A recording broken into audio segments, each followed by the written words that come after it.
Bien, como les hemos dicho antes, con nosotros está Daniel Ripa, secretario general de Podemos en Asturias, es decir, el líder de esta formación en Asturias, y a la vez portavoz en la Junta General del Principado de Podemos, del Grupo Parlamentario de Podemos. Con él, evidentemente, con un líder regional, vamos a hablar de todas las cuestiones que afectan a Asturias. Muy buenas noches, señor Ripa, bienvenido a La Lupa. Hola, buenas noches. Vamos a ver, bueno, vamos a empezar por la candente actualidad. Hoy cumbre de 8 regiones, entre ellas Asturias en Santiago de Compostela, y vamos a sintetizar. El resultado final es un acuerdo en pedir un fondo que recoja lo que es las características del declive poblacional y entre ellas también pues las cuestiones del envejecimiento y la dispersión de la población. ¿Qué le parece una reunión de este tipo? ¿Qué le parece ir hacia ese tipo de propuestas? Me parece necesario, primero entender que España está en una crisis territorial, demográfica, poblacional, de varias velocidades, ¿no? Está dibujándose un país de varias velocidades, donde hay unas periferias que están en situación de envejecimiento, de declive poblacional, de problemas gravísimos para afrontar los servicios públicos en los próximos años, es decir, cada vez una población más envejecida que va a necesitar un mayor gasto en sanidad y en dependencia. Y mientras tanto lo que vemos es continuamente un flujo poblacional, si tú ves el mapa de España, continua en los últimos 20 años y más atrás, ¿no? Pero tú miras los 20 últimos años y es continuamente población y empresas que van hacia Madrid, Levante, País Vasco, Navarra y otras comunidades autónomas que están perdiendo población y empresas sistemáticamente. Por lo tanto, algo hay que hacer, ¿no? La cuestión es qué políticas de Estado revierten esa tendencia y consiguen, bueno, al menos que no se aceleren esas inercias y en último término, que se pueda vivir en Asturias, que se pueda tener un proyecto de futuro en Asturias. Yo creo que ese es el marco donde hay que leer estas alianzas territoriales con otros presidentes autonómicos. Es decir, oiga, lo que pasa en Asturias no solamente está pasando aquí, hay una tercera, se ha hablado en los últimos años mucho de la España vaciada, la España más rural, las provincias más rurales, pero hay una tercera España que son de ciudades intermedias, de comunidades autónomas en todo el noroeste, pero también en buena parte del interior, que están teniendo problemas similares, y problemas similares que se van a ir agravando en los próximos años, ¿no? Y entonces la cuestión es, ante esa concentración en los centros económicos y unas periferias, ¿actuamos? Bueno, pues esa es la actuación de donde yo creo que el presidente del Principado pues intenta participar en unas alianzas con otros territorios que veremos si llega a buen término, ¿no? Veremos si esto va más allá de enviarle un WhatsApp a Pedro Sánchez y a Pablo Casado con la resolución y esperar y alargar el asunto de la financiación autonómica, porque evidentemente hay intereses contrapuestos. También la España, que en muchos casos Valencia, que contribuye mucho al sistema económico, al sistema de servicios públicos, dice, bueno, yo quiero más. Pero claro, tú eres quien está ganando población y quien está ganando también el dinamismo económico. ¿Cómo se actúa ante eso? Bueno, nosotros creemos que de alguna manera no solo detectar los problemas de que evidentemente vamos a necesitar más dinero para mantener un sistema de dependencia y de sanidad que esté en todo el territorio, es decir, que atienda a todas las personas, sobre todo cuando va a venir la jubilación de todos los baby boomers, ¿no? Que se llaman. Pues bueno, esto va a pasar en los próximos años. Bueno, pues ahí necesitamos más recursos, pero también necesitamos ir más allá, ¿no? Y ahí la cuestión es si estamos dentro del mismo quesito, digamos, a repartir. La cuestión es quién tira más, ¿no? Nosotros creemos que hay que ampliar, digamos, la capacidad del sistema en su conjunto para que sea efectivo, ¿no? Porque si no, se va a quedar eso pues en un WhatsApp que se enviará a los presidentes autonómicos, al presidente Pedro Sánchez o a Pablo Casado, que probablemente se queden ahí, ¿no? Y yo creo que el problema es un problema de crisis de país. ¿Y qué le parece lo que acordaron? Un fondo que recoja el declive poblacional, poner dinero para ello, y también los problemas de dispersión de población, de envejecimiento. Nos parece bien que haya bueno, ¿cómo nos va a parecer mal que se ponga más dinero para los problemas que estamos sufriendo comúnmente todo el noroeste, pero no solo, ¿no? En La Rioja, en Extremadura, probablemente en partes de Aragón encontremos los mismos problemas. Eso no nos puede parecer... Lo pondrá el Estado, ¿no? Nos puede parecer mal que se pongan fondos para ello, eso es necesario, ¿no? Nosotros siempre, en la propuesta, digamos, de financiación autonómica que hacíamos, decíamos, es que necesitamos un incremento también pues de políticas de... Bueno, tiene que considerarse, decíamos, la insularidad de Asturias. Decíamos, el concepto de insularidad, es decir, que es un territorio aislado, con un peaje para acceder, con unas comunicaciones que veremos cuando se abra la variante, pero que de momento no estaban en marcha. Tiene que entenderse también el envejecimiento de la población, y esto es, como no se va a considerar que Asturias, que es el lugar donde los niños nacen de Europa, no tenemos un problema demográfico, claro que lo tenemos. Y eso tiene que considerar la contraparte, ¿no? El Estado lo pondrá el dinero, ¿no? ¿Quién pone el Estado? ¿Eh? ¿Quién pone el Estado? El dinero, el Estado, ¿no? Más o menos. La autonómica, nosotros creemos la cuestión de la financiación es una cuestión del Estado, evidentemente el incremento del reparto, digamos, el reparto de la tarta de la financiación autonómica, eso se regula por el Estado, pero se puede ampliar la financiación. Existe la posibilidad de ampliar los ingresos, porque si no es repartir siempre las miserias. Nosotros creemos que hay que aumentar los ingresos para financiar los servicios públicos. Y los pondrá el Estado, pero que también las comunidades autónomas tienen que hacer una reflexión de incremento de su sistema de fiscal. Y eso lo hemos defendido y entendemos que Asturias tiene que hacer esa reflexión. Que es contradictorio, porque lo que está usando, digamos, el gobierno asturiano es decir, no vamos a hacer ninguna reforma fiscal en los próximos años, es decir, no vamos a aumentar los ingresos porque vamos a esperar a ver cómo termina el debate de la financiación autonómica. Bueno, lo que decimos es que las necesidades de esta financiación, principalmente de sanidad y dependencia, y que eso lo estamos viendo, bueno, no podemos frenar listas de espera o poder atender a todas las personas mayores que están esperando un año o año y medio por un servicio de ayuda a domicilio sin incrementar los recursos, porque cada vez va a haber más. Y por lo tanto tenemos que incrementarlos, que los que vengan del Estado, pero también los propios, evidentemente. Ahí hay que actuar. Bueno, bien, un detalle. Valencia está muy mal financiada, está infrafinanciada. Es un 80 y tantos %, poniendo el 100 la media. Ahora, no es que nos ponga dinero a nosotros. Aquí el dinero pone un 5% Baleares, 22% Cataluña y el resto Madrid. Y todos los demás cogemos. O sea, Valencia está poco financiada. Sí, probablemente haya que darle más, pero no porque nos esté financiando a los asturianos o a los cántabros o a los gallegos. Pero digamos incluso la sobrefinanciación de Asturias, digamos, con lo que ingresamos y tal, eso ha ido... Cada vez estamos más similarmente a lo que aportamos con lo que recibimos. Eso ha ido en decadencia en los últimos años, si miras esa evolución. Ahora estamos como Cataluña. Pero Madrid, pues evidentemente pondrá más, pero es que Madrid concentra buena parte de la actividad económica en el Estado, buena parte de las multinacionales, buena parte de la propia administración pública, el 40% de los funcionarios estatales están en Madrid. Y eso concentra buena parte de las infraestructuras para ir a cualquier lado tienes que pasar por una radial por Madrid.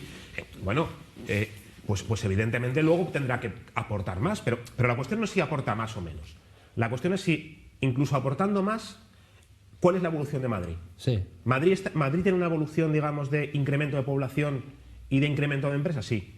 Bueno, pues eso está agravando también pero la financiación por habitante, en este momento, la que le queda después de dar el 60 y tantos % a todos, por habitante es la octava de España. Claro, hay 7 comunidades más financiadas por habitante que Madrid. Bueno, claro, pero es que... No es claro. Si nos quitaran a nosotros el 60% de los ingresos, pondríamos los gritos en el cielo y ustedes como representantes nuestros. Bueno, pero es que no es lo mismo ir al barrio de Chamartín o ir a Atocha en Madrid o a cualquier otro barrio, Lavapiés, a donde sea, que ir hasta Boal o ir a Granas de Salime.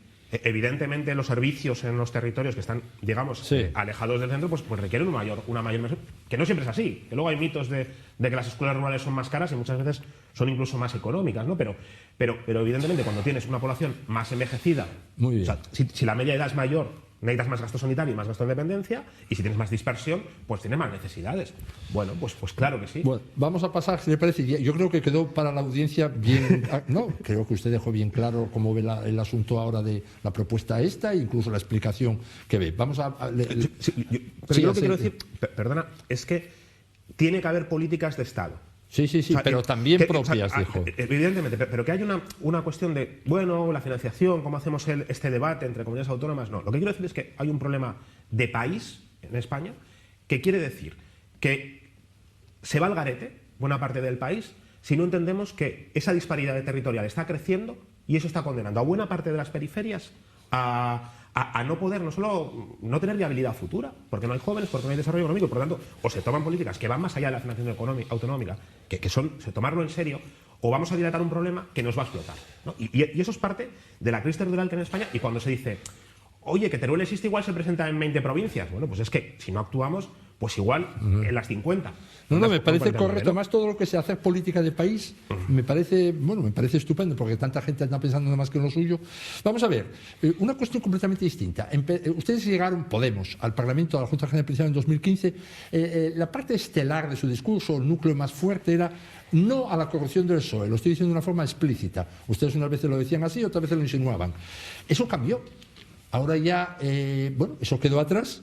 Y ustedes, en el mismo debate de Estado de la Región que usted estuvo como portavoz, en el debate más importante del año, ese asunto no se tocó, se tocaron otros muchos problemas como los que estaba usted ahora diciendo. Hay un cambio, ¿no? Hay de la forma de ver el Podemos, no sé si es un cambio hacia la madurez o un cambio en el tiempo. Para nada. ¿No? ¿Sigue Mira, ahí adelante lo de la corrupción del PSOE? No, lo que hubo es un lustro dorado de la corrupción en Asturias, donde buena parte de los casos de corrupción que se han descubierto en Asturias en los años posteriores, pues están del ciclo 2005, 2010, 2011, ¿no? La última fase del arecismo, donde nos encontramos, donde salta el escándalo del puerto del Musel, que está, por cierto, pendiente de juicio en la Audiencia Nacional, donde si conseguimos ganar ese juicio se va a recuperar dinero para las arcas públicas estatales y el conjunto, ¿no? O sea, hay muchísimo dinero que se puede recuperar allí de los responsables de un presunto fraude. Se juzgó a raíz de eso los cursos de formación, acabó hace poco el juicio de los cursos de formación. Se juzgó el caso Marea, donde ahí conseguimos que se recuperasen 3,5 millones de euros, donde éramos acusación particular, acusación popular. Bueno, hubo una serie de casos, otros que están pendientes, como el caso del Montepío, el caso Villa, ¿no? Donde era de un momento determinado donde ausencia de controles en todo el país, en Asturias, pero también en Madrid, en Valencia, en Andalucía, y aquí, donde ha estado muy fuerte por parte de quien estaba gobernando en ese momento. Eso nosotros lo judicializamos. Y algunos casos han terminado judicialmente, pero otros siguen en marcha. Y nosotros seguimos empujando para que salgan adelante, ¿no? ¿Qué vino después? Yo creo que vino una sensación de que había más control público. Yo no sé si... No lo sabemos, porque en los casos de corrupción siempre hay un lag, un espacio de tiempo de 10 años, igual hasta que empiezas a obtener pruebas, ¿no? Pero bueno, la realidad es que lo que está juzgándose es de una época determinada y gracias a la labor de Podemos estamos consiguiendo que se juzguen, que se lleven a los tribunales y que se recupere dinero. Que incluso en el caso HITPA que se archivó, estamos hablando de que se recuperaron 300.000 euros del gobierno que se olvidó pedir a Telecable, ¿no? Y con una labor de Lorena Gil muy importante en ese sentido, ¿no? Entonces, esa es la situación en la que estamos. ¿Qué está pasando ahora? ¿Qué cosas, son preocupantes actualmente? Bueno, pues el gobierno de Barbón, que era un gobierno en principio de mano dura con la corrupción, ¿no? Y que incluso en el caso Marea dice, no, caiga quien caiga, no voy a pedir el indulto, que vayan a la cárcel. Pues la Oficina Anticorrupción y el Consejo de Transparencia, que es el organismo que tenía que monitorizar las denuncias anónimas, eso no está constituido. Y ya han pasado casi 4 años de la aprobación de la ley, ¿no? Y tenemos que los mecanismos anticorrupción de Asturias siguen sin constituirse. Bueno, eso es muy preocupante, ¿no? Nosotros siempre lo hemos dicho, ¿no? Que denunciamos, pero también denunciamos al Partido Popular. En el caso, por ejemplo, de Aquagés, la denuncia la impulsa Podemos, ¿no? Y en el caso de Oviedo, específicamente, con Iglesias Caunedo, impulsamos ese caso. En el caso de Unosa lo llevamos a los tribunales. Tampoco nos ha preocupado. O sea, venga de donde venga, lo denunciamos. No, decía como discurso parlamentario. Estaba mucho más presente en las actuaciones de ustedes en el Parlamento, en la Junta General del Principado, usted y los miembros del grupo, en el año 2015, 16, 17, 18, esta cuestión que ahora... Pero claro, porque lo que sucedía entre la legislatura de 2015 y 2019 era un Javier Fernández que no era capaz, esto es tremendo, que no era capaz de decir... De hacer un discurso duro contra la corrupción. Es que cuando nosotros denunciábamos el Musel y hablábamos del Musel en la Junta General, decían que estaban con los imputados. Esto lo dijo Fernando Lastra en la Junta General, ¿no? Y en el caso Marea estaba desaparecido la representación judicial del Principado, ¿no? Entonces, claro, lo que decíamos, es increíble que el gobierno esté, haciendo eso, ¿no? Yo creo que lo que sucede al llegar Barbón es decir, esto a mí no me toca, me aparto de ello, aunque no ha constituido los órganos anticorrupción que hay, ¿no? Entonces, en ese momento, claro, había, primero porque estábamos comenzando a denunciar y a iniciar los procedimientos judiciales ante eso, y luego porque había una omertá, de la institución pública, que en parte yo creo que hay riesgo de que vuelva a suceder esa omertá, ¿no? Porque lo que ves tú con la gente que denunció, y esto lo veo yo en el caso de los cursos de formación que se ha juzgado recientemente, la gente que denunció la corrupción en Asturias ha pasado por un suplicio en estos últimos 10 años. Ha pasado por un suplicio, donde se les ha cuestionado, donde han tenido problemas para acceder a otros puestos de trabajo, donde han sido vilipendiados de todos los lados, ¿no? Y sin embargo la gente que era imputada por corrupción sería como si nada en Asturias, ¿no? Y eso es una reflexión de país que nos tenemos que, también de Asturias, de qué Asturias, qué estándares éticos ponemos sobre la mesa, ¿no? Que se protege más a los imputados que a los denunciantes, ¿no? Que sufren ese acoso, digamos, en primera persona, ¿no? Eso fue terrible, ¿no? Pero bueno, decías, ¿y Podemos lo pone en el centro del discurso? Bueno, lo sigue poniendo y estamos impulsando los procesos judiciales, pero también decimos, hay problemas centrales que hay que abordar, ¿no? ¿Qué problemas pusimos en el debate de orientación? Que Asturias se ha convertido en la comunidad más desigual de España. No, eso ya hablaremos, pero mire, sí, y con las tasas de pobreza y con unos problemas gravísimos en muchísimos ámbitos. Una cuestión de orden, Daniel. Llevamos 2 preguntas, 14 minutos. A ese paso le hago 5 preguntas. Como también le tengo que preguntar por la familia, 4. O sea que vamos a ver si logramos hacerlo más rápido. Ya me salto algunas cosas que no me queda otro remedio, entre otras la industria. Le iba a decir una cosa, una reflexión que tengo en la cabeza. De industria algo interesante. Bueno, no, pero si es que si me explaya tanto cada una, pues bueno, está acostumbrado al Parlamento como todos los diputados y hablan casi... Bueno, vamos a ver. Una cuestión que está hoy día. Ustedes apelan mucho a la región, Asturias industrial, etcétera, o la ACTIP ya. Pocas regiones en este momento son tan inmovilistas como Asturias. Piense en Cádiz, las manifestaciones y las movilizaciones del metal. Eso era de otra época aquí. Piense lo que están organizando hoy día mismo en otras regiones, en Castilla-La Mancha. Piense en un sitio tan, vamos a decir, tan pastoril como puede ser la Mariña, una huelga general con seguimiento grande, manifestación en Burela. En Asturias aquí no pasa nada. Es decir, la izquierda que quiere movilizar, pero aquí no hay movilizaciones. Lo digo, no es una crítica a Podemos en absoluto, sino una constatación del terreno sobre el que pisan. Yo creo que... Hay mariñas, hay metal de Cádiz aquí, yo no lo veo.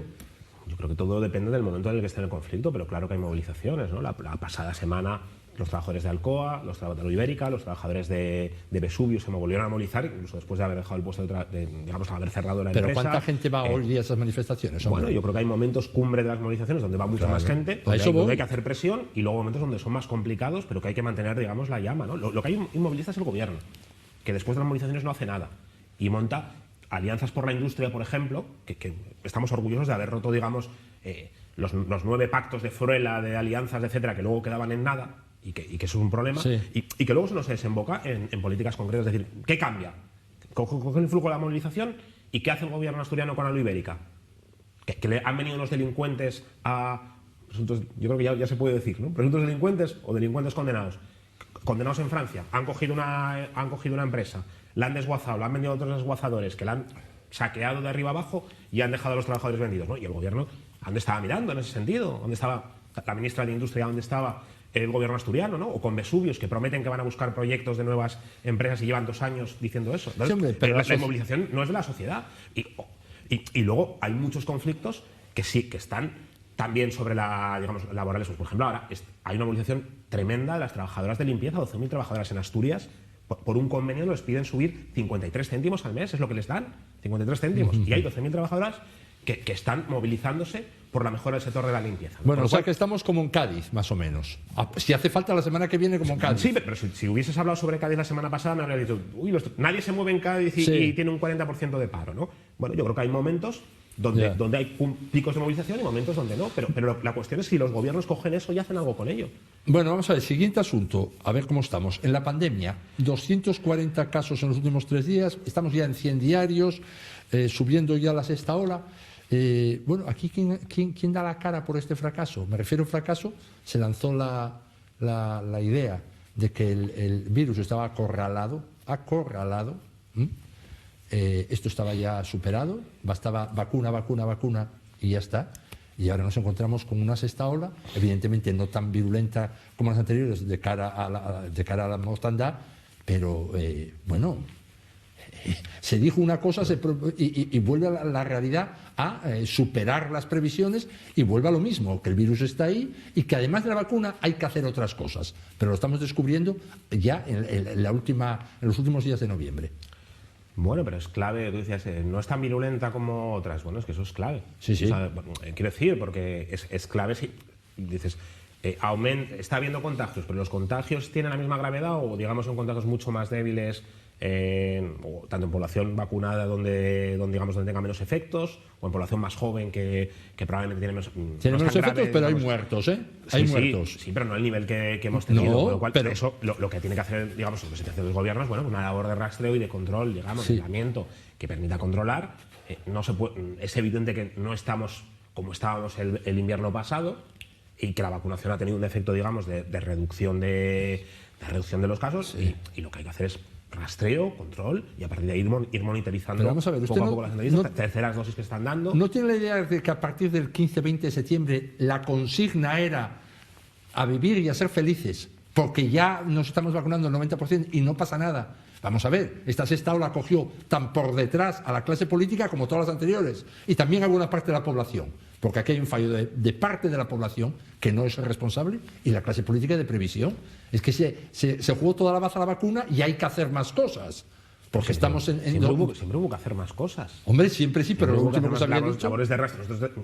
Nosotros siempre denunciamos que no se tenían que cerrar los servicios de rastreo, que a los rastreadores, que cuando mejoraban un poco los datos se les despedía, ¿no? Porque precisamente tienen que detectar al principio, cuando están subiendo los casos, cuando tienen que ser capaces de detectar, aislar y poder frenar incrementos de la pandemia. Lo que sabemos, lo que ahora es evidente es que una vez que la mayor parte de la población está vacunada, la transmisión parece que va a ser más lenta y de menor gravedad de lo que estábamos el año pasado. Eso es una ventaja. ¿Sirve solamente eso? No. Necesitamos, repito, de labor de rastreo. En algunos casos de ciertas... Bueno, vamos a ver que si se tienen que tomar alguna restricción determinada específica, pero sobre todo ir monitorizando ese avance. O sea, no hubo fallos. En las previsiones de septiembre no hubo fallos, más o menos. Era esto lo esperado. 2 meses más tarde esperaban que iba a pasar esto. Lo que hay que hacer es... Repito, lo que hay que hacer es ir controlando cada semana la evolución del virus y tomando medidas de rastreo. No decirle a la gente, ya ha pasado, vamos a casa, desmontamos los servicios, echamos a los sanitarios que están en esto. Bueno, yo creo que eso hay que mantenerlo porque evidentemente el virus no desaparece hasta que desaparezca a nivel mundial, ¿no? Porque puede haber nuevas cepas, puede haber nuevos casos de gravedad. Bueno, le voy a hacer otra valoración que debe ser pesimista como la anterior. Vamos a ver, lo que va de mandato, que va mucho, se puede resumir en una gestión de la pandemia que en Asturias es mejor de lo que fue en la mayoría de las regiones, y en una promesa, el acero verde que va a venir a Arcelor. Digo una promesa porque si eso es una promesa importante, porque viene el presidente de ArcelorMittal y está el presidente de gobierno. No es como si lo dice alguien por ahí. Yo no veo otra cosa positiva en lo que va de mandato, concreta y real. ¿A usted qué le parece? Es que no ha habido ningún interés de hacer otra cosa distinta. O sea, los presupuestos son los mismos, continuando cada año, no hay grandes cambios en ese sentido, ¿no? Y es evidente que se fía a unos fondos europeos con una gestión bastante, yo creo que, no diría poco transparente, pero sí bastante rara. Puede decirlo. Sí, porque como el ocultismo de toda la clase política que hay en esta región, es la región que menos dicen ustedes a nosotros. ¿Es así? Es la región que menos decimos a... Sí, que se dicen menos cosas.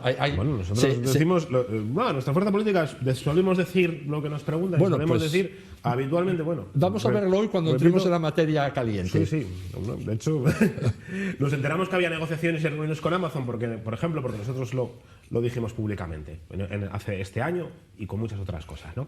Pero bueno, la cuestión es que los fondos europeos, ¿no? Yo creo que en Europa esto es clave. Yo creo que el centro político ha pasado, ¿no? de una política de austeridad a una idea de un Estado emprendedor, innovador y reformista. Esa es la ola que viene en Europa y que viene precisamente porque pasamos de una Europa que es centro económico mundial a una Europa multipolar donde Estados Unidos y China tensionan. Y Europa dice, tenemos que apostar por la digitalización y tenemos que apostar por la transición ecológica, ¿no? Y pone una cantidad de millones inmensa a los países que luego se destinan buena parte de las comunidades autónomas para transformar la economía de los territorios. Y lo que tenemos en Asturias es que esa ola reformista, que tendría que ser el centro o buena parte del centro de los debates parlamentarios, pues no sabemos absolutamente nada de qué está haciendo el gobierno europeo con los fondos europeos más allá de anuncios propagandísticos en materia electoral, que es lo que me comentas. Bueno, eso es lo que está... ¿Tiene esperanza en esos fondos usted? que en la práctica acabe dando un relanzamiento de la economía asturiana? ¿Tiene esperanza todavía hoy día en ellos? Es que debería ser el No, centro, sí. debería ser uno de los centros de la actividad parlamentaria. Sí. Debería haber una comisión de trabajo en la Junta General para decir cómo se gestionan los fondos europeos. Debería estar priorizándose.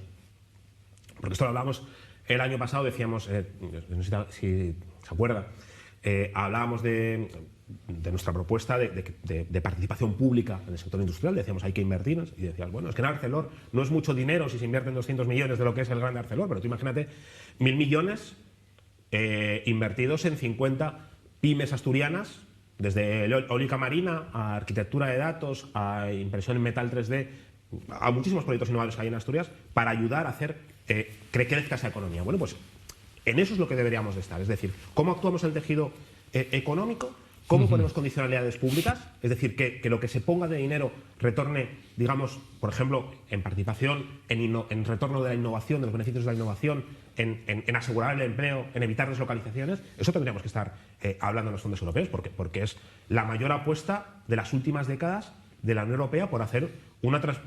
Lo que está diciendo Europa es decir, sí, mira, yo decía que había que ahorrar, que había que hacer austeridad, pero está viniendo China y Estados Unidos y nos estamos quedando al margen. Y mira, todo esto anterior, da igual tomar dinero y ponerse en los estados a intervenir en la economía. Eso es lo que está diciendo. Y eso lo tiene que hacer Asturias. Lo tiene que hacer Asturias. Porque hablamos mucho de bueno, ¿qué va a pasar? ¿Quién va a pagar las pensiones? ¿Quién va a pagar? ¿Quién va a trabajar? Y tal. O sea, o actuamos ahora y hay una política digamos, de Estado de Asturias, o lo que nos encontramos es que no va a haber nadie para pagar ni la sanidad, ni la dependencia, etcétera. Entonces es central y eso es lo que tendría que estar el gobierno, ¿no? Oiga, más allá de la propaganda con Arcelor, por cierto, donde parece que se podrían llegar a perder 1.000 puestos de trabajo con la acería verde. Eso también está sobre la mesa. Si se va a mantener el empleo o no, o le vamos a pagar los despidos a Arcelor. Vamos a ver, en visión general, digamos imputable políticamente, en la anterior legislatura 27 diputados de izquierda, en la actual 26, qué poco o casi que nada se hizo 2015, 2020, casi 22. Eso es imputable a la izquierda. Después hay 3 socios ahí, o no socios, o lo que sea, que habrá que ponerles nota a cada uno. Pero la izquierda tenía una mayoría todo el tiempo más que holgada en la Cámara. Y para estas cosas que usted dice, o para otras. Y el balance, bueno, pues es el que es. Sí, yo creo que hay que leerlo en el contexto general de cuál ha sido, en el caso del Partido Socialista, yo creo que la actitud hacia lo que representaba la entrada de Podemos en las instituciones. Y eso, digamos, en España se ha plasmado en 4 repeticiones electorales para no formar un gobierno con Podemos. O sea, no habría habido... O sea, el motivo de esas repeticiones electorales era que no se quería gobernar con Podemos y había una cláusula de exclusión por la cual decía que nuestra fuerza política no podía entrar a gobernar, que se rompió porque no quedó otra opción. Y en Asturias, básicamente esa ha sido la tendencia, salvo en un momento muy concreto de un acuerdo presupuestario en el 2018, que rebajamos las matrículas universitarias en 300 euros, rebajamos a la mitad las escuelas infantiles, recuperamos las 35 horas en la función pública, contratamos profesionales sanitarios. Excepto en ese momento lo que ha habido es un cierre del gobierno para impedir acuerdos. Bromeaba a veces, decía, si yo y Podemos Asturias venimos a negociar con Barbón con la fórmula de la piedra filosofal y decimos, oye, vamos a hacer estas políticas que vamos a convertir en oro este agua que sale por allí, pues nos dirían que no. ¿Por qué? Porque se vería como un logro de Podemos, ¿no? Y esto pasa con las escuelas infantiles. O sea, ¿cómo puede ser que en la comunidad autónoma de Europa, donde menos niños nacen, las escuelas infantiles no sean gratuitas? Eso es inconcebible. Y eso solo se entiende por un gobierno que decía, no voy a aceptar eso porque es una propuesta de Podemos. Esa ha sido la actitud del Partido Socialista durante este tiempo. ¿Cuál ha sido la contraparte? Institucionalizar la geometría variable. Es decir, intentar buscar acuerdos, Javier Fernández con el PP, Adrián Barbón con Foro y Ciudadanos, para de alguna forma bascular y gobernar en minoría sin compromisos. Eso lo hablamos el año pasado, ahora Izquierda Unida lo dice también, es evidente que eso es lo que está sucediendo, es evidente, es hasta una paradoja, ¿no? que la elección del presidente sea con mayoría simple, sin mayoría absoluta sea tal, y vayamos a institucionalizar, por ejemplo, el estatuto con la ley de uso, ¿no? 3/5 para el desarrollo de la oficialidad, ¿no? Esa es la paradoja de que de alguna forma se quiere institucionalizar una dinámica política de geometría variable con decretos ley para gobernar No, en es minoría. que el estatuto es ley orgánica en la Sí, sí. práctica, o sea, hay que, lo marca así la ley, no es una cosa de Tres Barbón. quintos, sí, los 3/5 sí, pero el desarrollo, por ejemplo, de la ley de uso de la oficialidad, que es con Todavía no 3/5, se sabe, le pregunto luego pues por ello. Con eso, lo que quiero decir es que digamos, el proyecto de Barbón era una geometría variable donde no dependo de nadie, donde eso me permite, básicamente, hacer mi gestión en solitario. Y eso, la consecuencia es evidentemente que Asturias cambia muy poco, ¿no? Sigue las mismas inercias Sí. que han sido, desde nuestro punto de vista, ineficaces en materia Bueno, de pero empleo y en ustedes materia tampoco social. fueron muy amables con ellos, entiéndame lo que le digo. O sea, le entiendo lo que usted dice, pero no es que Barbón no quiso, es que tampoco Barbón, ¿por qué con Izquierda Unida sí quiso? Pues tenía un trato más amable con ellos. No sé si la palabra amable era mejor dejarla para claro, luego. pero si acuerdos mañana. O Ya, sea, ya. podemos encerrarnos en una habitación. Y Bueno, el llega. caso es que se encerraron Podemos y llegaron encerrarnos. a pocos acuerdos por ahora, desde 2015. Claro, pero ¿acuerdos para qué? Si esa Bueno, es la sí, ¿para cuestión, qué? Para lo con que fuera en contenidos. cada caso. Claro, Claro. pero claro, por contenidos, para decir que para un acuerdo, ¿no? Sí, y acuerdos. Hombre, los ha presupuestarios, habido- por ejemplo. Sí, siempre ha habido una oferta presupuestaria de. Hombre, de oferta Podemos sí, Asturias. pero otra cosa es que la de ustedes a ellos no les convencía y la de ellos a ustedes Bueno, no. bueno, claro. Vamos a ver, eso porque tiene sí. dos partes, Sí, todo lo que está no, diciendo. Y el año pasado, quiero decir, por ejemplo, nosotros el año pasado estuvimos Claro. en lo que fue dos cosas, ¿eh? El fondo de rescate, que lo compartimos, Sí, sí. y luego el blindaje, digamos, del dinero que se liberaba del salario social, 30 millones de euros a independencia. Con lo cual ha habido acuerdos. Lo que pasa, ha habido menos, sí. Hubo muy pocos acuerdos y muchas desavenencias y muchos recelos de uno hacia el otro. Pero bueno, Eso pero- lo capta cualquiera que haya seguido la actualidad día a día. Pero cuando quiero decir, en 2019, por ejemplo, la primera entrada de Adrián Barbón en el gobierno, la oferta que es, digamos, que se hacía presupuestaria del Partido Socialista era en montante total 500.000 euros, de un presupuesto de 3.500 millones de euros. Decían, pues las políticas de Podemos que pueden influir son 500.000 euros de 3.500 millones. Era el 0,01%. Bueno, pues cuando se hace esa oferta, No, esa cuenta- es que no se quiere buscar un acuerdo. por Esa parte del cuenta la Partido sacó Socialista. usted, no la dijo él, ¿eh? Esa fue de las Bueno, propuestas pero- que enviamos. Ya, la ya, respuesta pero no que es que la él respuesta dijo, nos dio. les doy 500.000 euros. Ustedes sacaron esa conclusión. Era una cosa que Bueno, usted nosotros decía. enviamos un documento con las propuestas, ya. que eran 40 millones de euros, y la respuesta fue 500.000. Sí. Entonces, cuando se hace eso, no se quiere buscar un acuerdo. ¿Por qué no se quiere buscar un acuerdo? Bueno, porque eso ha sido sistemático, pero no solamente en Asturias, sino en España. Y eso ha llevado, repito, a que. Pero ustedes son a muy políticas muy complacientes continuistas. con el gobierno de España, por ejemplo, para ser tan críticos aquí. Ustedes con el gobierno de España, a mí me sorprende siempre lo complacientes que son. Porque ustedes, cuidado que son críticos, ¿eh? No, Somos tan complacientes que hemos presentado una denuncia sobre el peaje del Huerna, Sí. donde en último término el Ministerio de Transportes, si esa denuncia sale adelante, tendrá Sí. que definir si suprime el peaje del Huerna o si paga a los conductores cada viaje que hagan. Bueno, no me parece que sea un Hombre, ejemplo de fíjese, complacencia. voy a la O con- parte- o con el Ministerio de Industria, que hemos Sí. exigido responsabilidades a una ministra que se ha dejado engañar por fondos buitre y que ha cerrado y que está en Son camino de tan cierre de la complacientes Ibérica. que, yendo al centro de lo que le afecta a Asturias, todo lo que hizo la vicepresidenta Teresa Rivera, ustedes firmes. Y cuidado, que no recuerdo un gobernante de Madrid que haya orientado, por las razones que sean, su política de una forma que haya afectado tanto a Asturias. Si eso lo llega a hacer un ministro del PP, yo imagino que ustedes hubieran sido superactivos. Pero como era el gobierno de coalición, y ahí estaba Pablo Iglesias. Nosotros lo que creemos con Teresa Rivera y con la de transición es que tiene que haber un proceso de transición justa. No, ya, Y quiere pero decir- y todo lo eso que... hemos- Cerramos las térmicas, y no eso hemos pasa dicho nada. claro que pasa, que hay los trabajadores del ADA, ¿no? Los 100 trabajadores, que diferentes subcontratas también del ADA, han quedado abandonados. Hombre, claro. Sin un proyecto Pero no, industrial. ustedes Y no, claro no que hemos- atacaron al y claro gobierno. que- claro que sí, claro Pero que ¿cómo sí. van a atacar a la Claro que vicepresidenta? claro que dijimos Si es que era intocable vice- para ustedes. Claro que dijimos que había que si se cierra, si se cierra y no hay un proyecto alternativo de empleo, Sí. eso es un cierre y no es una transición. Y que nosotros queremos que hay que hacer digamos, esa generación de empleo Sí. en las zonas donde han visto sometidas a cierre. Eso claro que hay que hacer. Claro, pero bueno. Vamos a ver, eso es la teoría. La teoría Lo que no. Luego la otra cuestión es si sirve de alguna manera negar que vamos hacia procesos de transición económica y de transición de nuestro modelo industrial. Sí. Vamos hacia esos procesos. Sí, pero depende de la velocidad. Y Asturias, durante más de una década, donde se habían firmado ya Sí. esos procesos de cierre, ha estado negándolo. Y eso ha provocado, y nosotros decíamos, oye, que se están acercando los procesos de cierre y tenemos que hacer procesos de desarrollo. Y no puede ser, por ejemplo, que el único estudio que se había encargado y que se había puesto sobre la mesa en la comarca de Langreo de regeneración de los tejidos, de las zonas, digamos, industriales, lo impulsó Podemos, ¿no? Porque no hubo ningún otro estudio que se haya hecho en la mesa. Digamos que hubo, digamos, ponerse una venda ante un proceso de transición que venía y que había que actuar con antelación para que la gente no se quedase colgada y tirada cuando vino después. No, pero... y cuando se quedó tirada, nosotros lo dijimos. No, pero ustedes se pusieron la venda ante la velocidad de ese proceso de Teresa Rivera. Porque eso que usted dice no lo niega nadie. No lo niega nadie que se va, pues, una directriz europea y mundial, que se va a una situación de neutralidad de carbono. Ahora, las medidas que se tomaron fueron las más... Hay 2 países en todo el mundo que ha ido tan rápido como España.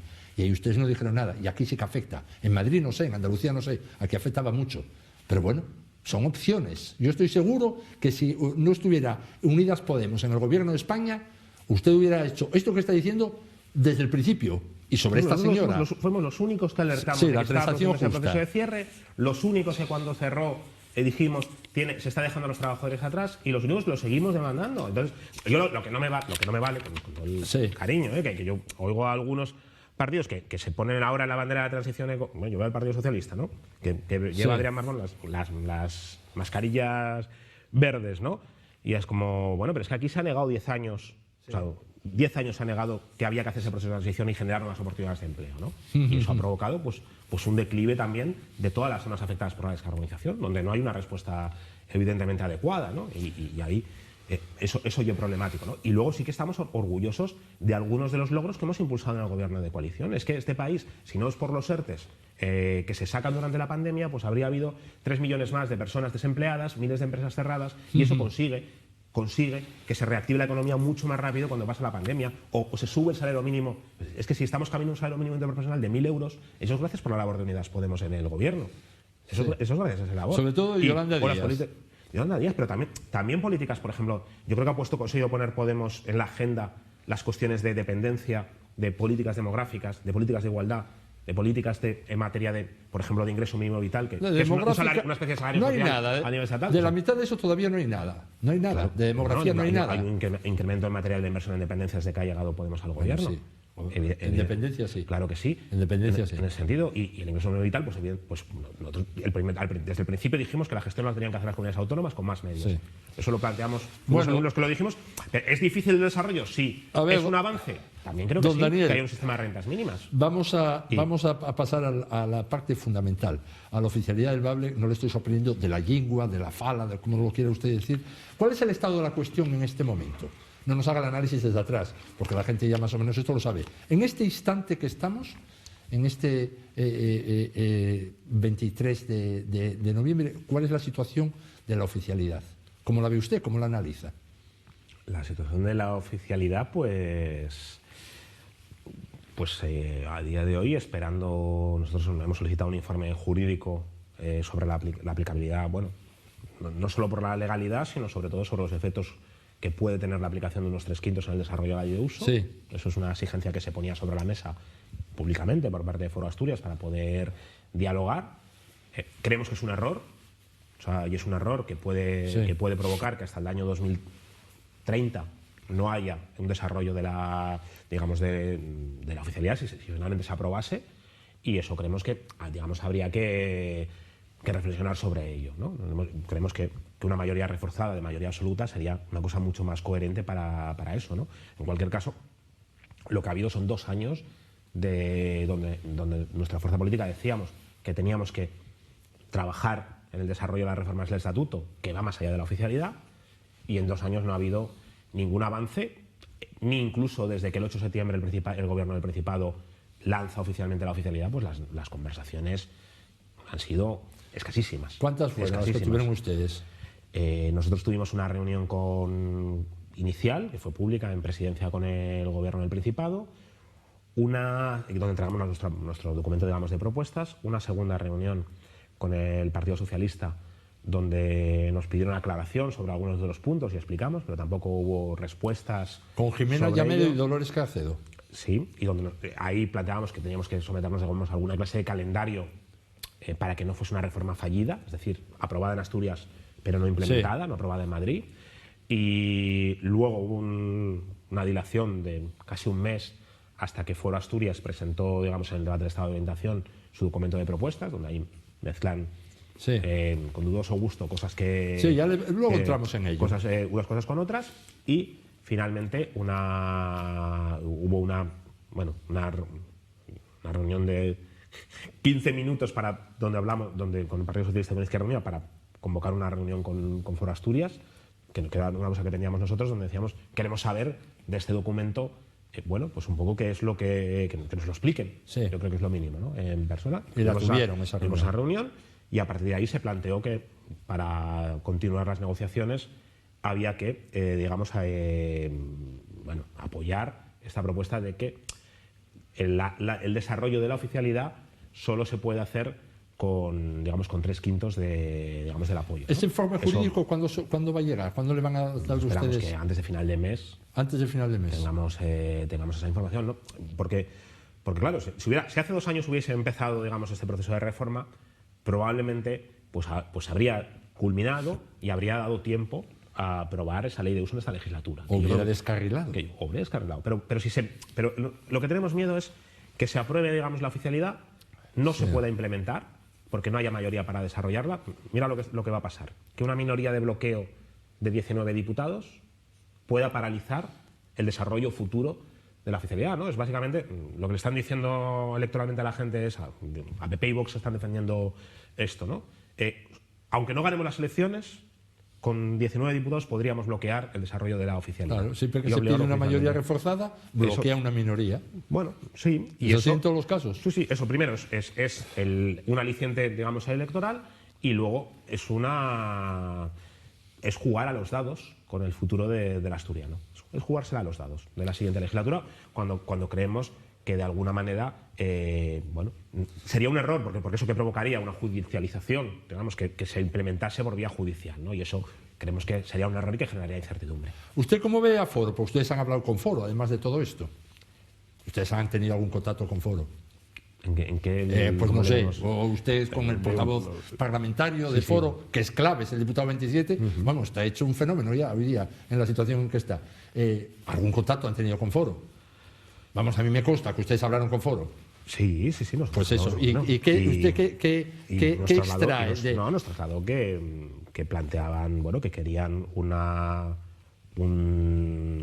primero una definición sobre esa mayoría de 3/5. Sí. Nosotros decimos, queremos que ese informe ver los efectos jurídicos, a partir de ahí reflexionar, y nosotros no vamos a bloquear, evidentemente, la reforma del estatuto, pero creemos que podría ser un error, ¿no? Y que es raro que si para elegir el presidente de Asturias vale una mayoría simple, para el desarrollo de una ley de la oficialidad pueda quedar indefinidamente una mayoría de 3/5. Ya es la segunda vez que lo hice en entrevista, y esta vez se lo voy a decir. Es mucho peor lo que pasa con la investidura. La investidura, el modelo asturiano, que no la tiene nadie en Europa, es que no se puede votar en contra. Sí. En la votación más importante de un diputado elegido por el pueblo, la más importante, que es el presidente del Principado, no se puede votar en contra. Es decir, con un solo diputado a favor, cuando solo hay un candidato, con un solo diputado a favor, sale investido presidente. Fíjese la mayoría simple dónde queda. Sí. Con que el propio, lo voy a decir todavía de una forma más brutal, con que el propio candidato a presidente, que es diputado, se ponga su nombre, ya sale el presidente del Principado si no hay más candidatos. O sea que dejemos ya de lado cómo es la investidura, porque ya no es... es que es un paseo, no voy a decir militar porque parece que suena mal, pero es un paseo civil, desde luego. Pero vamos a la cuestión. Foro pone una serie de condiciones, más allá de los 3/5, que ya quedó aclarado, que ese informe lo van a tener antes del día 30 y que ya a partir de ahí lo darán a conocer, porque ustedes son transparentes, lo darán a conocer a la gente y a los grupos parlamentarios, y eso ya queda obviado a partir de entonces. Esperemos. Los impuestos. Vamos al asunto. Foro pide el mínimo exento del impuesto de sucesiones y donaciones, que está en 300.000 euros, bonificarlo, es decir, subirlo hasta 1 millón de euros. Y luego el IRPF, 4 tramos, bajar medio punto. ¿Qué es lo que dice Podemos? Lo que decimos es que no estamos de acuerdo con el incremento del mínimo exento. Creemos que no es verdad. A día de hoy, solo 200 personas de herederos directos están abonando el impuesto de sucesiones, el 1%. Y por lo tanto, con la reforma de Foro solo pasarían a pagar 10 personas en Asturias al año. Creemos que no es verdad los argumentos de Foro de que haya un infierno fiscal para estos herederos directos del Grupo 1 y 2, que es el que lo han planteado, y creemos que eso no es adecuado. ¿Podemos estudiar medidas fiscales que tengan que ver con la despoblación, con el asentamiento en zonas rurales, con determinados ajustes que puedan realizarse, con bajadas de tramos de IRPF, por ejemplo, a los tramos más bajos. Ahí podemos dialogar y lo que decimos es, oye, sentémonos en una mesa y dialoguemos, no hagamos una multitarea, ¿no? Igual que estamos con lo de los 3 quintos hablando, hablemos de fiscalidad, hablemos de demografía, hablemos de proyecto para Asturias. Nosotros no tenemos problema en hablar para que pueda empujarse un acuerdo, pero el argumento central que se dice que es básicamente que muchísima gente está pagando en impuestos de sucesiones, que hay un infierno fiscal en eso no lo compartimos. No, si el asunto es lo que piden. Ya, lo del infierno fiscal ya no lo dicen, es lo que piden. Si me permite, voy a tratar de que precisemos más concretamente. En el impuesto de sucesiones, ¿ustedes tienen margen o no para hacerles caso o no? En el impuesto de sucesiones. ¿Pueden subir el mínimo exento de 300.000 euros o no se lo suben? Creemos que es un error la subida del mínimo exento. O sea, la Izquierda Unida ha planteado en ese sentido ese postulado y compartimos. No, la Izquierda Unida, en este asunto es muy clara. En los dos casos dice que se levanta de la mesa. Ustedes no. Nosotros creemos que hay ajustes que se pueden hacer, especialmente lo que tenga que ver con la fiscal, con la SEU. Las herencias más rurales, con las por eso vamos a ver. más bajos. Eso. Ahí estamos dispuestos a dialogar. Bueno, vamos a ver. Pero una petición que se basa en un argumento falso, que es que hay muchísimas personas que están sufriendo con la herencia en ese sentido. Pero si no están diciendo eso. Sí, 200 personas son las que están pagando. Yo leí el documento, no ponen eso. 200 personas de los grupos unidos son las que están pagando el impuesto de sucesiones. Con la propuesta de foro lo van a pagar 10 personas. Es decir, creemos que la gente y los grandes patrimonios que más tienen que aportar más. Pero eso es lo que pensamos, porque eso es lo que financia también luego los servicios públicos. Pero vamos a ver, pero no le dé vueltas. Esto es muy sencillo.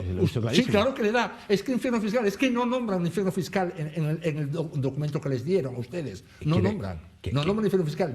Plantean en la práctica la supresión del impuesto. En la práctica, pero no hablan de infierno fiscal, ni nada. Dicen eso. Entonces yo quería precisar. Pero lo dicen en la Junta cuando hablan de este tema. Bueno, como ustedes, a todo el mundo, hombre, que si hablan, basta verlo aquí. Vamos a ver, el impuesto de sucesiones, ustedes ahí no tienen margen, para que la gente lo entienda. Porque yo quiero que la gente que nos vea, aquí sí que lo entienda. En el Parlamento no sé, pero aquí sí que lo entienda. 0 euros en eso. Tan claro como que hicimos un documento con nuestra postura y lo hicimos público. Ya, pero la gente... O sea, nosotros lo respondimos públicamente el informe. O sea, pero yo entro en YouTube... Y en eso decíamos, no es correcto los argumentos que están dando. Bueno, pero vamos a ver, ahí hay 0 margen en ese impuesto. En el impuesto de sucesiones ustedes no les van a conceder nada. Todas estas otras ayudas que está diciendo de población y tal es en el IRPF, donde les da ayudas. Nosotros estamos dispuestos a discutir sobre las cuestiones fiscales que plantea el foro en una mesa de trabajo. Estamos dispuestos a dialogar. Pero eso no es nada. A dialogar, pero a día de hoy no hay ninguna mesa abierta de diálogo. Usted no me está contestando ahora diciendo eso, por supuesto. Está dispuesto a dialogar, pero ¿qué me está diciendo? En eso ya estamos. Ya toda la gente que sigue esto sabe que desde hace 2 meses ustedes aceptan sentarse. Eso no nos está diciendo nada nuevo. Y seguimos 2 meses sin... No, las 2 propuestas fiscales. Impuestos de sucesiones entiendo que no tiene margen Podemos, pero el impuesto de las otras, digo yo que será en el IRPF, a las rentas más bajas, como nos dijo hace 5 minutos. Que las rentas más bajas sí está dispuesto, vamos a decir, a dulcificar el tipo impositivo. Bueno, nosotros siempre planteamos que tenía que ser un impuesto más progresivo, es decir, no, más progresivo sería gravar más a las rentas más altas. Nosotros, la postura de Podemos Asturias, creemos que el sistema... Sí, que está equivocado, que insiste en el infierno fiscal y todo esto que ya no lo dijo. Que Asturias y España tienen menos impuestos que los que deberían tener para poder financiar su sistema público. Tienen una presión fiscal, esto lo hemos hablado antes, una presión fiscal de 8 puntos por debajo de la media europea. Sí. Es decir... ¿Sabe por qué la tiene? Porque tenemos más paro. Se lo he explicado a usted un montón de veces. La presión fiscal tiene que ver, como dicen todos los hacendistas, eso vale para los políticos, tiene que ver con el paro. Si aquí hay 8 puntos menos de paro, inmediatamente baja la presión fiscal. Es que eso es sencillísimo, lo hemos comentado usted y yo, en cámara y fuera de cámara. Y, hombre, yo ya renuncio a volver a explicárselo otra vez.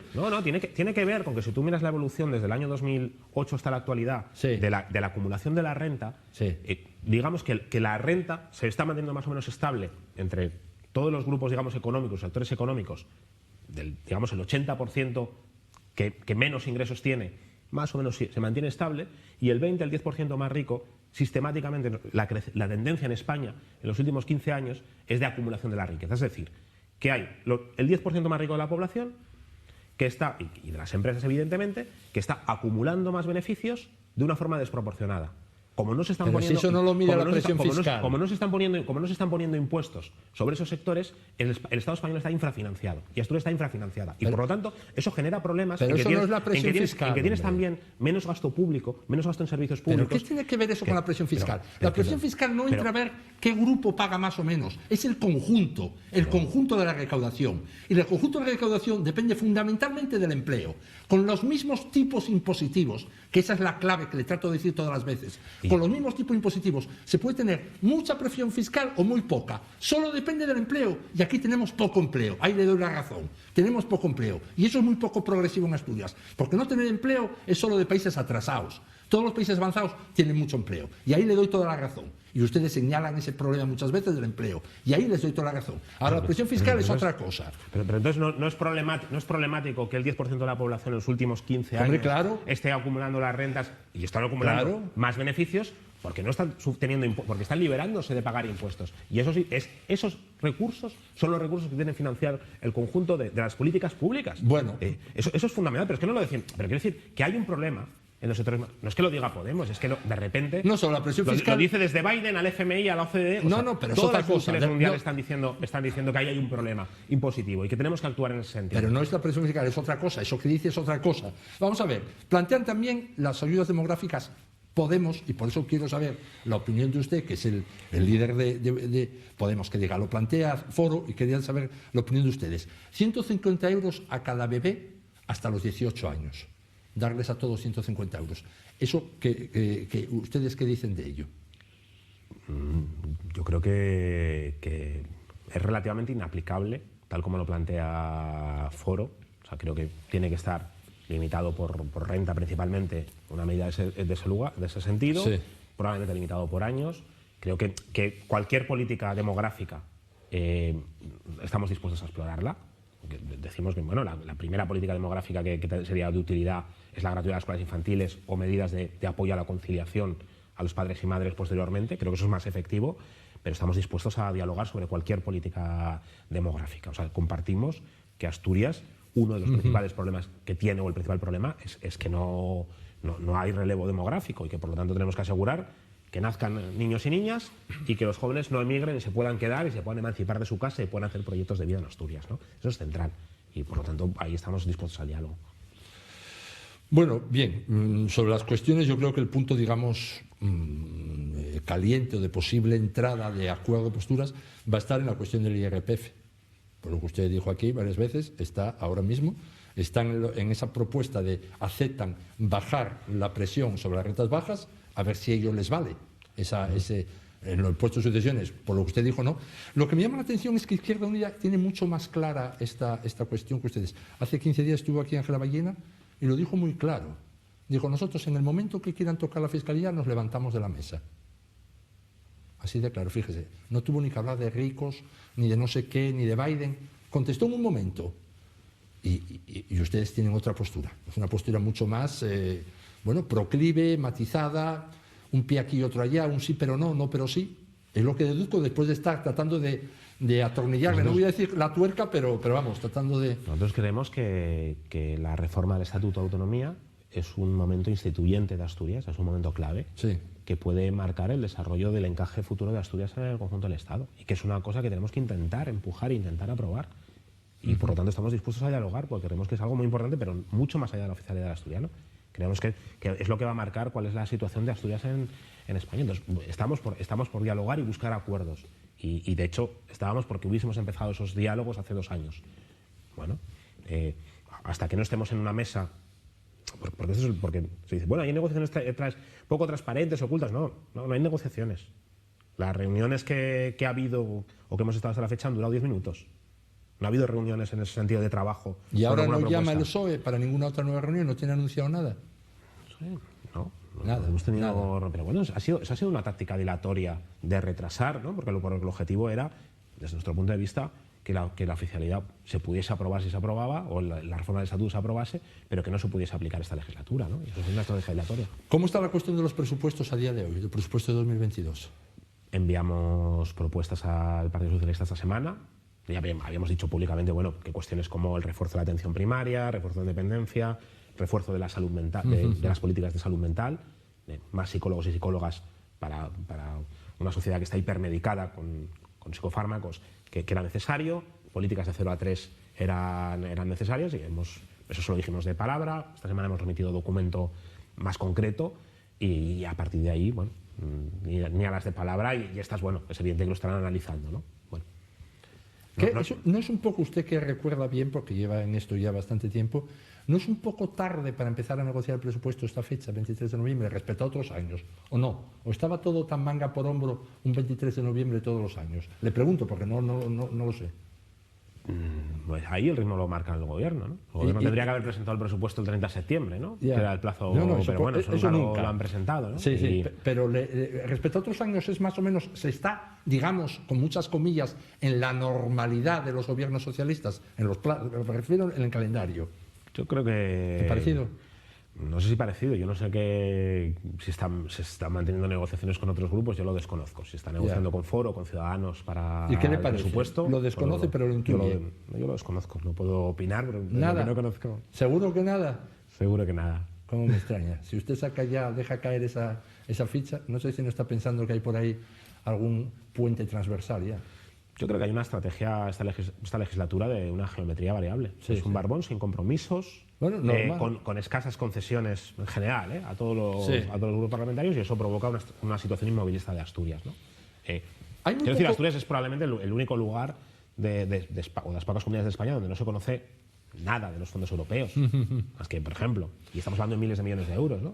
Bueno, pues lo mismo con la gestión del resto de cosas, ¿no? Una cosa que no le pregunté de lo de la confidencialidad, me extraña por qué ustedes se sientan, Podemos, en una mesa de los tres de izquierda con Foro, que se siente el gobierno a negociar con Foro. Cuando hablan del presupuesto con Foro, con Ciudadanos, se sientan solo con ellos. ¿Por qué ustedes aceptan sentarse en esa mesa? Porque el gobierno no se estaba sentando. No, hombre, yo hablo con usted, pero no con Foro. Porque el gobierno no ha hecho esa labor de trabajar bueno, pero es igual lo ha hecho de alguna forma que desconocemos, pero la realidad es que el gobierno ha dejado pasar el tiempo durante... Pero si eso fracasa... Entonces nosotros lo que decimos es juntémonos todos y busquemos ese acuerdo, porque queremos que salga adelante, creemos que es importante. Ya, pero si sale mal, fíjese que eso lo propuso el presidente Barbón enseguida, que vengan aquí Izquierda Unida y Podemos. Si sale mal, son ustedes corresponsables de ese fracaso. Es clarísimo. ¿Están cuatro conversando? Pues seremos corresponsables, evidentemente. Seremos corresponsables de la responsabilidad en que nos toque. Nosotros queremos que salga esa reforma del Estatuto de Autonomía y estamos dispuestos a remangarnos y a mojarnos en eso y a tener el desgaste que tengamos que tener para intentar que salga adelante. Oiga, vamos a ver. Pero la cuestión es que a día de hoy, el gobierno no ha presentado más que 3 páginas de la propuesta de reforma estatutaria. Veíamos que no había demasiado interés en empujarlo y nosotros sí, y por eso nos hemos implicado, evidentemente. Oiga, a ver si logro aclararme de algo de esto, que lo pregunté a otros interlocutores. Es muy curiosa esta cuestión. Sobre el estatuto, ustedes, pues yo miré, me imagino que usted habrá hecho lo mismo, como está en otros lados. Claro, estas cosas, aparte de lo que oigas, tienes que mirarlo. Y yo miré los estatutos de las comunidades que son bilingües, que son 6. ¿Ustedes reconocen que el desarrollo de la cooficialidad conlleva a que tenga un contenido vehicular, las llamadas lenguas propias o lenguas vernáculas, en cualquier caso la lingua y el leonaviego, que tengan un contenido curricular? Yo creo que hay que asegurar que se estudie en las escuelas y que eso permita la preservación también de la lengua. Creo que a partir de ahí será un modelo muy flexible, ¿no? Porque se están planteando modelos que no es de lengua vehicular el asturiano, sino que es asegurar que pueda haber, que se pueda estudiar en todos los niveles educativos, que se estudie en todos los niveles educativos y que eso permita el aprendizaje de la lengua asturiana, ¿no? Eso creo que es razonable. Pero no hay ningún sitio que no es vehicular. Yo los miré todos y solamente en un 38% de Navarra, que se dice no vascófona, que me gustó mucho el término, excepto ahí, y eso es como me dijeron, eso es por ahora.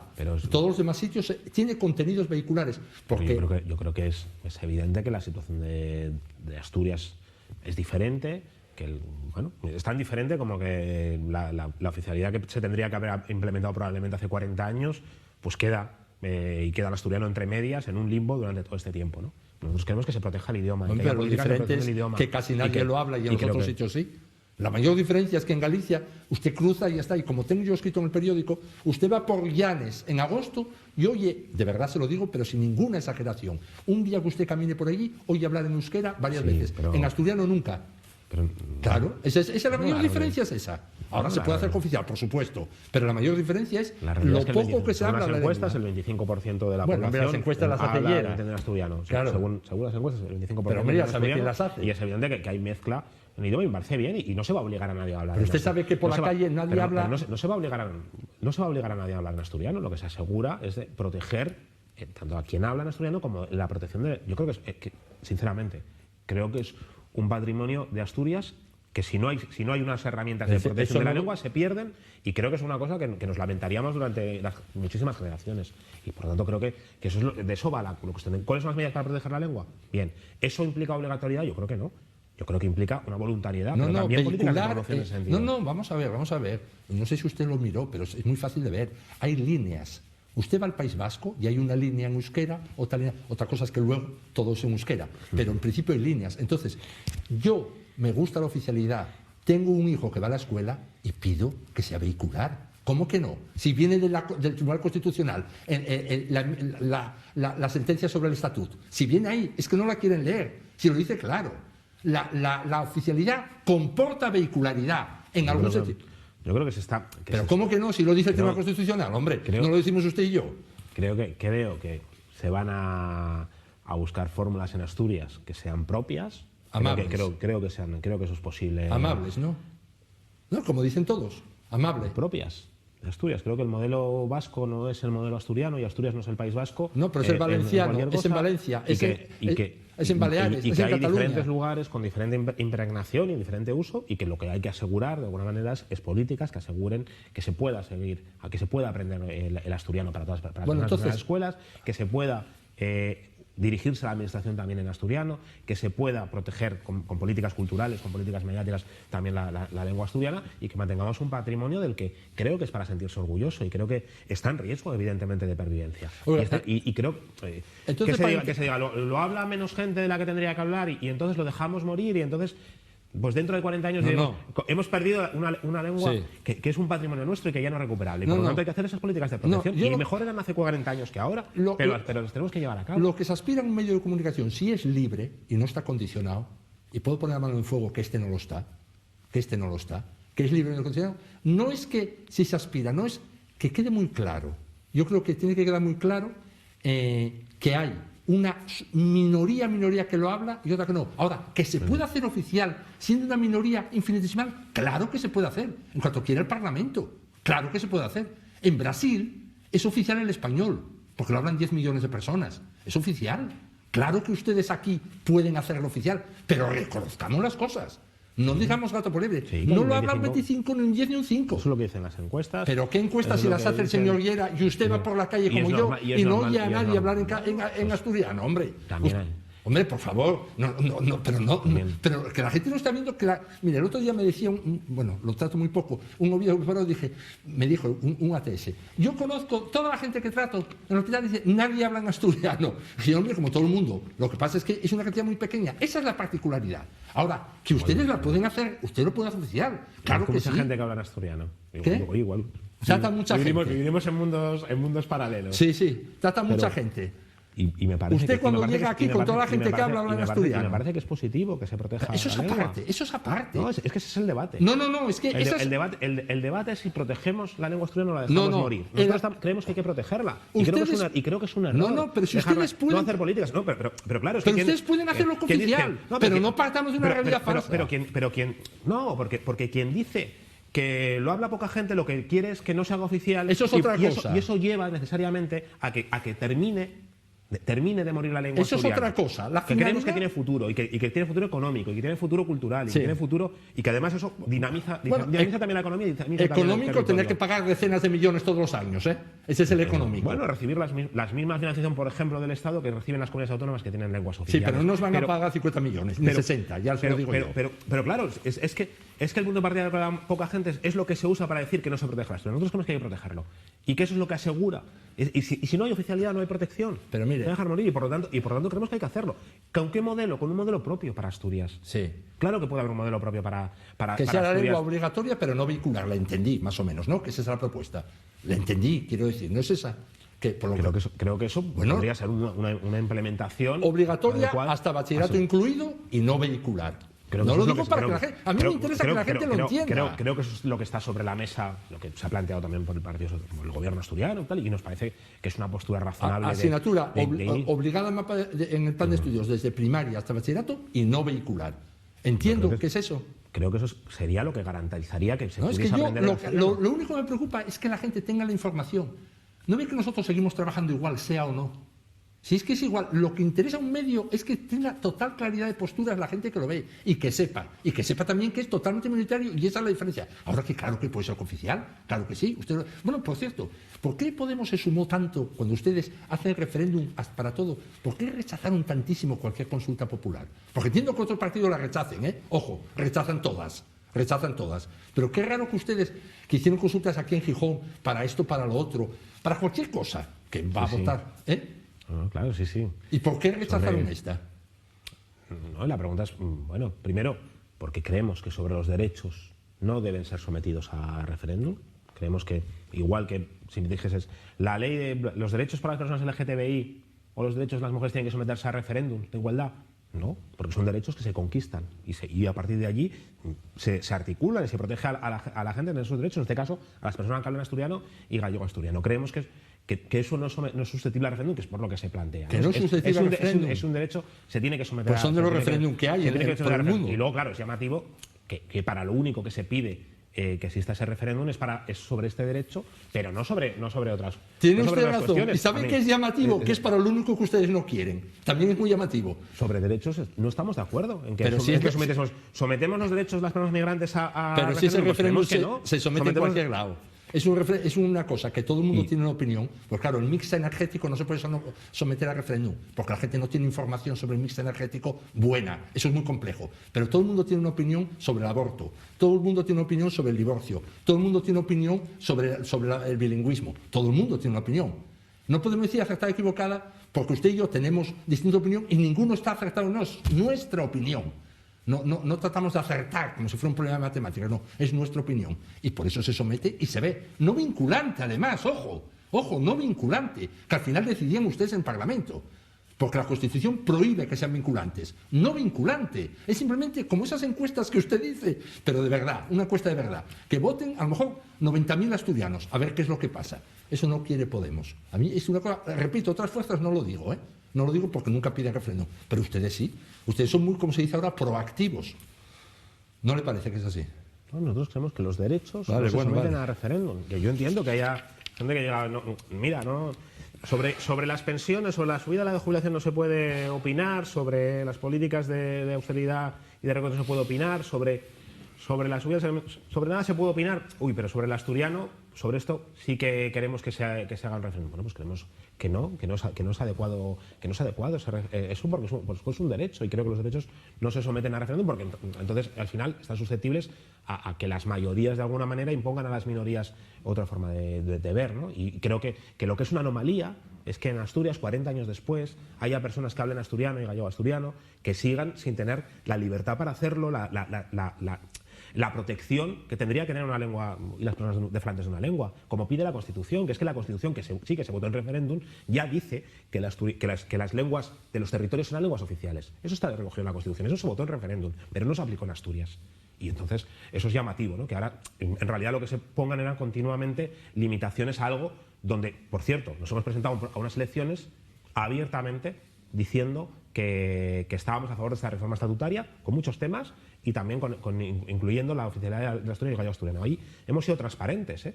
Y de hecho fuimos transparentes en 2015 y parte, digamos, del desarrollo que hubo posterior pues tiene que ver con la posición que tuvo Podemos entonces, ¿no? Y creemos que eso es la forma, bueno, la única forma que asegura la supervivencia del idioma. Vamos a ver otra cuestión. ¿Cómo son las relaciones Podemos-Izquierda Unida de cara a unidades electorales? Porque esto se habla, bueno, no digamos que es un tema mayoritario, pero se habla que hay conversaciones, que esta vez sí van a ir unidos. ¿Cómo es la relación hoy día Podemos y UP, que en su época no fue una relación excesivamente, digamos, pues no sé, fluida? Creo que la llegada de Yolanda Díaz abre nuevas oportunidades con Izquierda Unida. Yo creo que lo han dicho abiertamente, que consideran que hay un cambio en el espacio político, digamos, que hemos construido estos años, y a partir de ahí eso abre oportunidades de diálogo.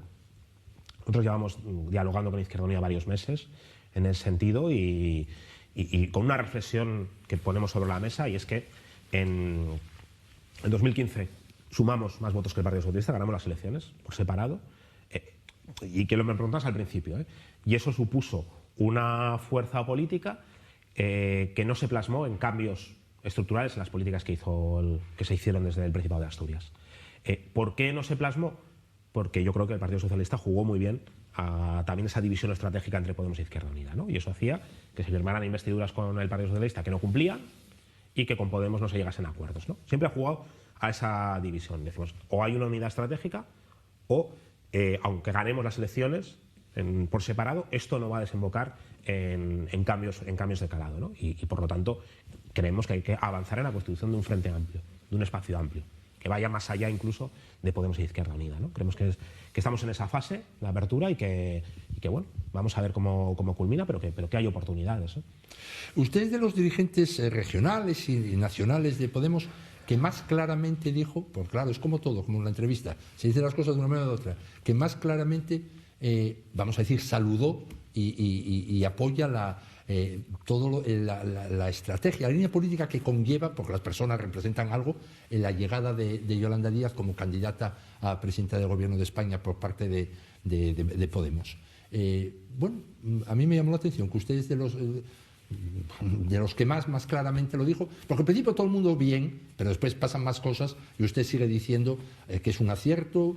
El otro día todavía hubo una reunión de 5 mujeres representativas, muy representativas, Ada Colau, bueno, de Valencia, Melilla, tal. ¿Cómo ve todo esto? Bueno, positivo. Yo creo que hay que decirlo con total claridad. Es una oportunidad de reconstitución, digamos, del espacio político que tuvimos en el año 2000, a partir de 2015. Creo que hay que hacerlo. Creo que no hacerlo sería perder una oportunidad histórica de la que nos arrepentiríamos, y por tanto creo que hay que apoyar ese proceso sin silencios, sin obstáculos, sin zancadillas, con claridad, con una determinación, y creo que es hacia donde tenemos que caminar, ¿no? Yo creo que lo que sucede, ¿cuál es el valor de Yolanda Díaz, ¿no? A la que hay que cuidar mucho? Lo decía Ada Colau este fin de semana, nos estuvimos en Barcelona con ella, ¿no? Decía, es que es una persona que primero ha aportado una especie yo diría, calma reformista o tranquilidad en las formas, profundidad en las transformaciones que está planteando, ¿no? Y yo creo que las cosas que está planteando el mercado laboral son de muchísimo calado, pero con mucha calma en las formas. Creo que eso es una novedad en un ciclo muy turbulento de la política española. 13 acuerdos. Creo que 13 acuerdos hizo. Creo que está bien, y eso creo que se valora. Y luego yo creo que hay una sensación en mucha gente que votó a Podemos en un momento, votó al Partido Socialista y a Pedro Sánchez en el año 2018, de que Yolanda Díaz está defendiendo algunos de sus intereses con más contundencia que Pedro Sánchez, ¿no? En materia de pensiones, en materia laboral, en materia de precariedad, de feminización, etc. Yo creo que hay muchísimos asuntos donde Yolanda Díaz se considera que está defendiendo, al menos con total energía, ¿no? Y creo que hay que apoyar ese proceso, sin duda. Y nosotros fuimos a Valencia a ese acto de lanzar el mensaje, que eso era la esencia del 15M, de alguna manera era que mantengamos siempre las ventanas abiertas de las organizaciones. Creo que eso es clave. Mantener las ventanas abiertas, abrir, no cerrar con esas lógicas de aparato, porque mira, yo creo que es parte mira lo que sucedió en Podemos en estos años. Desde el año 2015-2016 vivimos en una lógica, digamos, de un acoso, o lo sentimos, yo creo que todo Podemos lo sintió, una lógica de un acoso brutal, con denuncias judiciales, con repetición de elecciones, con digamos, ruptura de la organización, ¿no? Donde se rompió la organización en muchos casos, incluso gente que se conocían desde los 13 años y luego rompe la organización allí, ¿no? Esto es una cosa terrible, y esto genera una lógica, digamos, una cultura del cierre. Y eso yo creo que es lo que se ha generado también y normal, ¿no? Porque decías, es que está todo el régimen para intentar acabar con nosotros y queremos llegar al gobierno, porque creemos que se puede transformar, ¿no? Y yo creo que hay que salir y hay que desinstalarse de esa lógica, digamos, no soy paranoica, pero sí del cierre. Y creo que Yolanda lo que está diciendo es, rompamos esa fase, volvamos a una fase de apertura. Y esa fase de apertura es generando alianzas, recomponiendo y abriendo. Y ahí, en ese sentido, tenemos que hacerlo, cueste lo que cueste. O sea, hay que hacer lo que haya que hacer para que la gente que votó en 2015 y dejó de votar a Podemos y que con Yolanda había una oportunidad, no le defraudemos. Lo que haya que hacer. Creo que eso es necesario. De alguna manera, simplificando, es una oportunidad que de golpe, en un momento determinado, tiene la gente de Podemos y ustedes los que son dirigentes, que sería un absoluto error no aprovecharla, que solucionaría todos los problemas, las pérdidas, los deterioros sufridos a lo largo de estos 6-7 años. Yo creo que hay que trabajar, yo creo que queda tiempo para unas elecciones, ¿no? Creo que hay gestión de gobierno que hay que hacer. Creo que si mal haríamos decir estamos en elecciones y no hay que gestionar el gobierno. Yo creo que hay que gestionar muchas cosas, ¿no? Pero evidentemente es una oportunidad, yo creo que lo percibe así la mayoría de la gente, ¿no? Lo ha percibido con ilusión y por lo tanto no podemos defraudar esa ilusión y tenemos que apoyar y entender que, mira por dónde, que en esa constitución de espacio amplio lo importante es que salga bien más allá de las personas que lo empujemos. Hay que empujarlo y hacer que salga bien. Y eso es yo creo que donde tenemos que tener el foco, ¿no? Y es posible, ¿no? Y esto lo vimos en las elecciones gallegas y en las elecciones de Madrid, donde la gente votó en 2015 a Podemos, en 2018 al Partido Socialista, en 2020, 2021 al BNG y a Más Madrid. Con lo cual hay un espacio político que no vuelve al bipartidismo. ¿Y por qué no vuelve al bipartidismo? Porque hay una transformación estructural también de la economía española, donde hay unas bolsas de precariedad, donde hay muchísima gente joven que se ha descreído de la política, ¿no? Y por lo tanto hay una oportunidad que sí, yo creo que hay que impulsar cambios, ¿no? Y esa es la dirección en la que creo que hay que ir, esa constitución de ese espacio más amplio, ¿no?